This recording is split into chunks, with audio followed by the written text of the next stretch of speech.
టీడీపీలో కోవట్లున్నారా? కావాలనే ప్రత్యర్థి పార్టీలు తమ కోవట్లను టీడీపీలోకి పంపిస్తున్నారా? అధినేత చంద్రబాబు ఎందుకు అలా మాట్లాడినట్లు? ఎన్నికల తర్వాత వైసీపీ నుంచి వచ్చిన వారంతా కోవట్లేనా? అలా అయితే ఎందుకు పార్టీలో చేర్చుకున్నారు? దీని వెనుక జగన్ హస్తం ఉందా? మహానాడు వేదికగా టీడీపీ అధినేత చంద్రబాబు నాయుడు చేసిన కీలక కామెంట్లు ఇప్పుడు భారీ చర్చకు దారితీస్తున్నాయి. పార్టీలో కోవట్లు ఉన్నారని చెప్పారు. పార్టీ అధినేతే అలా మాట్లాడడం తీవ్ర చర్చనీయాంశంగా మారింది. పల్నాడు జంట హత్యలు ప్రకాశం జిల్లాలో టీడీపీ నేత హత్య తర్వాత సీఎం చంద్రబాబు ఈ తరహా కామెంట్లు చేశారు.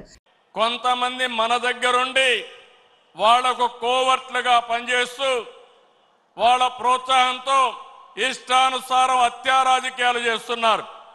మన చేతితో మన వేలుతో మన కన్ను పొడుచుకుని తద్వారా రెండు పనులు, ఇది తెలుగుదేశం పార్టీ వాళ్ళు వీళ్ళనే చంపుకుంటున్నారు అని చెడ్డ పేరు తేవడం, వాళ్ళ టార్గెట్ ని సులభంగా ఎలిమినేట్ చేయడం. చంద్రబాబు ఎవరిని ఉద్దేశించి ఇలా మాట్లాడారు? పార్టీలో చేరికలను అధినాయకత్వమే కదా డిసైడ్ చేసేది. అలాంటప్పుడు పార్టీలో కోవట్లకు ఎందుకు అవకాశం కల్పించారనేది ఇప్పుడు క్యాడర్ కి అంతు చిక్కడం లేదు. కొందరిని ఎన్నికలకు ముందే పార్టీలోకి తీసుకొచ్చి సీట్లు ఇవ్వడంతో ఆగకుండా మంత్రులు చేశారు. తాజాగా చంద్రబాబు మాటలతో టీడీపీలో చేరిన వారిపై అనుమానపు చూపులు మొదలయ్యాయి. చంద్రబాబు ఎవరి గురించో చెప్పి ఉంటారు అనే చర్చ జరుగుతోంది. పార్టీలో చేరిన కోవటులు తమ ఎజెండా అమలు చేస్తున్నారని చంద్రబాబు అంటున్నారు. పల్నాడులో తాజాగా జరిగిన జంట హత్యలను చంద్రబాబు ప్రస్తావించారు.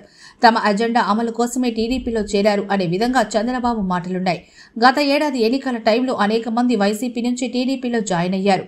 వారిలో కొందరు ఎంపీలు, ఎమ్మెల్యేలు గెలిచారు. అదృష్టం కలిసొచ్చి కొందరు మంత్రులు కూడా అయ్యారు. వారిలో కోవటులు ఎవరు అనేది తేల్చుకోలేకపోతున్నారు పార్టీ నేతలు. ప్రభుత్వ రహస్యాలు లీక్ అవుతున్నాయనే చర్చ అధికార వర్గాల్లో ఉంది. ప్రభుత్వంలో ఏ నిర్ణయం జరిగినా వెంటనే ప్రత్యర్థి పార్టీలకు తెలిసిపోతుంది అనే అనుమానాలు వ్యక్తమవుతున్నాయి. ఇప్పుడు చంద్రబాబు స్వయంగా కోవటుల గురించి ప్రస్తావన చేయడంతో ఎప్పటినుంచో టీడీపీలో ఉన్న వారిలో డైలమా కనిపిస్తోంది. పార్టీలో చేర్చుకునే టైంలోనే ఎవరేంటో తెలుస్తుంది కదా అనే చర్చ కూడా ఉంది. పార్టీలో చేరిన వారిని అనుమానిస్తే కొత్తగా పార్టీలోకి ఎవరొస్తారు అనేది సందేహంగానే కనిపిస్తోంది. సమస్యకు కారణమైన వారిని గురించి చర్యలు తీసుకోవాలని నేతలు అభిప్రాయపడుతున్నారు. పార్టీలోకి వచ్చిన వారిపై కోవట్లు అనే ముద్ర వేస్తే మొత్తంగానే పార్టీపైనే నెగటివ్ ప్రభావం ఉంటుందనే అభిప్రాయం ఉంది. చేరికల గురించి పార్టీ నేతలకు ముందస్తుగానే స్పష్టత ఇవ్వాల్సిన అధినాయకత్వం ఆ పార్టీలో చేరిన వారిని అనుమానిస్తూ పార్టీ నేతలు సైతం మనం ఎందుకు ఈ చేరికల వ్యవహారం అనుకునే విధంగా ఈ వ్యాఖ్యలు ఉన్నాయి. దీని ద్వారా ప్రత్యర్థి పార్టీల నుంచి కొత్తగా పార్టీలోకి ఎవరు వస్తారు అని సీనియర్లు అంతర్గత చర్చల్లో ప్రశ్నిస్తున్నారు. కోవట్లు ఉంటే వారిని వెంటనే బయటకు పంపే అధికారం పార్టీకి ఉంటుంది. కొత్తగా ఎవరు చేరాలి అనే ఆలోచనతో ఉన్న వారు వెనకడుగు వేసే అవకాశం కనిపిస్తోంది. కోవట్లపై నేరుగా చర్యలు తీసుకోకుండా అంతా ఒకే వేదికపైకొచ్చి మహానాడు లాంటి కార్యక్రమంలో చేసిన వ్యాఖ్యలు పార్టీలో కొత్త చర్చకు దారితీశాయి.